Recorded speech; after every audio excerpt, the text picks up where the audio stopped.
Because as millennials, it's easy to feel lost in life. And when you feel that way, the notion of an isolating journey overwhelms you.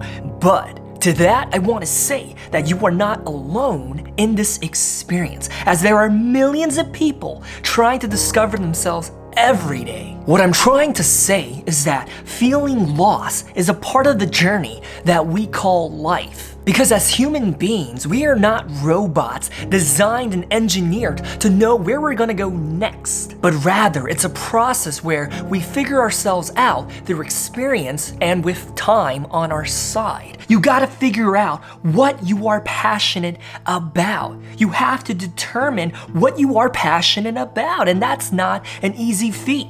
Think about it. What gives your life a sense of hope? What gives your life a sense of meaning? What is it that could give you inner joy when you wake up?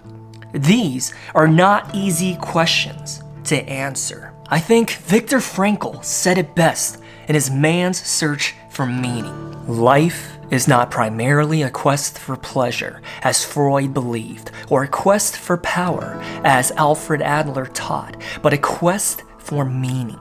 The greatest task for any person is to find meaning in his or her life. Viktor Frankl was an Austrian Holocaust survivor who was also a psychiatrist that specialized in depression and suicide intervention. Viktor Frankl used his experiences in the concentration camps during the Holocaust to develop his theory of logotherapy, or in other words, trying to find the meaning of life. So according to Frankl, finding the meaning of our life was the greatest battle that we would ever face. And to Frankl, there were 3 possible sources in which a person can find his or her meaning of life. Number 1 is in creating a work or doing a deed that is fulfilling. Number 2 is experiencing something or someone. A quote from Viktor Frankl: "In a position of utter desolation, when man cannot express himself in positive action, when his only achievement may consist in enduring his sufferings in the right way, an honorable way, in such a position man can, through loving contemplation of the image he carries of his beloved, achieve fulfillment." Love goes very far beyond the physical person of the beloved. It finds its deepest meaning in his spiritual being, his inner self. And number 3 is through suffering. To Frankl, suffering completely fills the human soul and the conscious mind, no matter whether the suffering is great or little, and our courage exhibited during difficult times can give suffering a sense of meaning. So as you digest all of this information, you have to determine and figure out your why and your meaning for existence. Why are you here?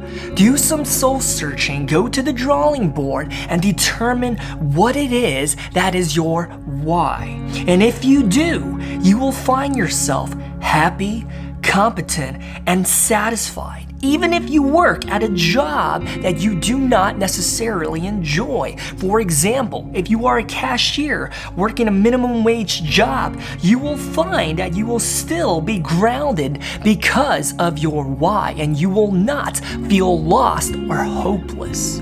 If your why is career-oriented, then chase it.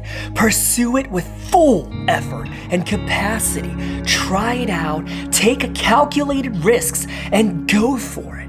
However, with a word of caution, I must say that if a career is your source of happiness and peace, and a career is your why, then you have to understand that it also might not be sustainable for a variety of reasons. But off the top of my head, I can say, what if you're potentially fired from your dream career? Then what's next? Do you just give up? Is your life meaningless now? Or maybe you can't attain said career. Maybe you really want to be a doctor, but you can't attain the marks or the grades that you need to achieve that dream. Then what's next? Do you just give it all up? Or maybe an injury or an illness prevents you from even embarking upon that journey to go to be an actor or singer.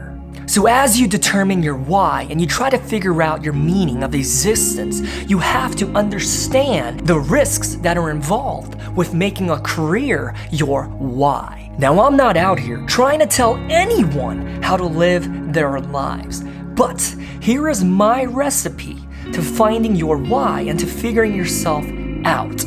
What I want to say to you is I want to challenge you to go explore, go experiment, seek hobbies, find a community, find a place where you can belong, develop a physical activity regimen, work out every single day, take care of your body so that your body can take care of you, and focus on self-development. Ask yourself this question: what have you always wanted to learn? Is it coding? How to play a specific instrument? What is it that you were always curious about but you never actually pursued? Well, now is the time to really evaluate whether or not you have the time and resources to actually teach yourself. And it might even be as simple as to just go travel. Go travel to gain some perspective and to figure life out by seeing the world that you haven't seen outside of your own city. But ultimately, through all of this experimenting, what you have to determine is what is important to you. What really, genuinely matters to you.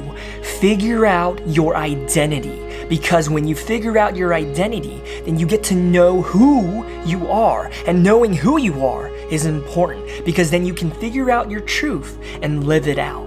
And you want to do that because when negative self-talk happens, you realize that it's all a lie and it doesn't have power over you.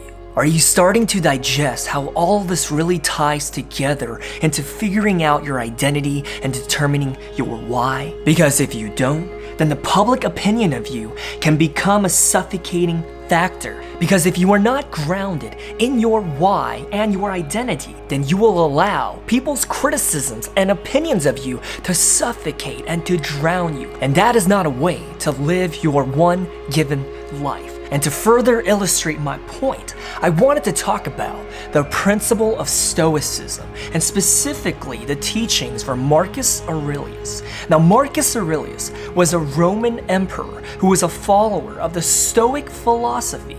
Now, you have to keep in mind that Marcus was the most powerful man in the world.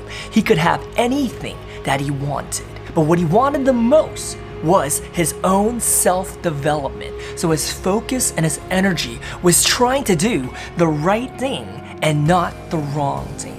So with that in mind, I want to challenge you to focus your efforts on what matters you can control. So when it comes to things such as the weather, the time, genetic-induced illness, or what people say about you, those factors are stuff that you cannot control, and as a result, you should not lose sleep over it. Instead, focus your time and energy on matters that you can actually control.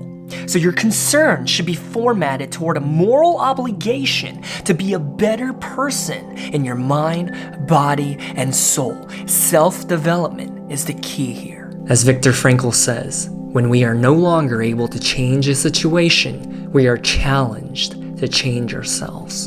And to wrap this all up, I just wanted to repeat myself by saying, feeling loss is a part of the process called life, but figuring out our truth can help guide us better. And once you know your truth, I want to challenge you to live out your truth. And to end this video, I wanted to quote Mr. Rogers, who said it best: discovering the truth about ourselves is a lifetime's work, but it's worth the effort. And with that said, I'll talk to you next time, neighbor.